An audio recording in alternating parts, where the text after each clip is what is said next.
ಮನೆಯಲ್ಲಿರುವ ದುಷ್ಟಶಕ್ತಿ ನಿವಾರಣೆ ಮಾಡುವುದಾಗಿ ನಂಬಿಸಿ ಮಹಿಳೆಯೊಬ್ಬರಿಂದ ಬರೋಬ್ಬರಿ 2.5 ಕೋಟಿ ಹಣ ಪಡೆದು ವಂಚಿಸಿ ನಕಲಿ ಬಾಬಾ ಹಾಗೂ ಆತನ ಗ್ಯಾಂಗ್ ಪರಾರಿಯಾಗಿರುವ ಆಘಾತಕಾರಿ ಘಟನೆ ಬೆಂಗಳೂರಿನಲ್ಲಿ ನಡೆದಿದೆ. ಆಂಧ್ರಪ್ರದೇಶ ಮೂಲದ ಕುಮುದಾ ಎಂಬುವವರು ವಂಚನೆಗೊಳಗಾದ ದುರ್ದೈವಿ. ಸದ್ಯ ಸಂತ್ರಸ್ತೆ ನೀಡಿದ ದೂರಿನ ಆಧಾರದ ಮೇಲೆ ನಕಲಿ ಬಾಬಾ ಅಫ್ಸರ್ ಪಾಷಾ, ಮಧ್ಯವರ್ತಿಗಳಾದ ಶಂಕರ್ ಮತ್ತು ಭರತ್ ವಿರುದ್ಧ ಸಿಸಿಬಿ ಪೊಲೀಸರು ಎಫ್ಐಆರ್ ದಾಖಲಿಸಿಕೊಂಡು ತಲೆಮರೆಸಿಕೊಂಡಿರುವ ಆರೋಪಿಗಳಿಗಾಗಿ ಬಲೆ ಬೀಸಿದ್ದಾರೆ. ಚಾಮರಾಜಪೇಟೆಯಲ್ಲಿ ವಾಸವಿದ್ದ ಕುಮುದಾ ಅವರು ತಮ್ಮ ಮನೆ ಮೇಲೆ ಬ್ಯಾಂಕ್ ಸಾಲ ಪಡೆಯಲು ಯತ್ನಿಸುತ್ತಿದ್ದಾಗ ಏಜೆಂಟ್ಗಳಾದ ಭರತ್ ಹಾಗೂ ಶಂಕರ್ ಪರಿಚಯವಾಗಿದ್ದರು.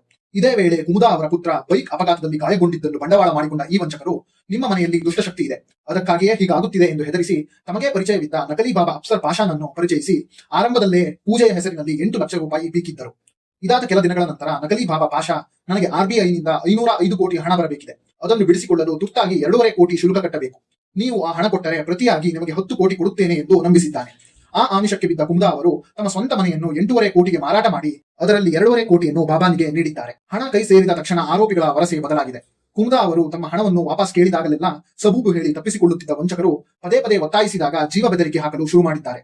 ತಾವು ಸಂಪೂರ್ಣವಾಗಿ ಮೋಸ ಹೋಗಿರುವುದನ್ನು ಅರಿತ ಮಹಿಳೆ ಅಂತಿಮವಾಗಿ ಸಿಸಿಬಿ ಪೊಲೀಸರ ಬಳಿ ಶರಣಾಗಿ ಕಂಪ್ಲೇಂಟ್ ನೀಡಿದ್ದಾರೆ.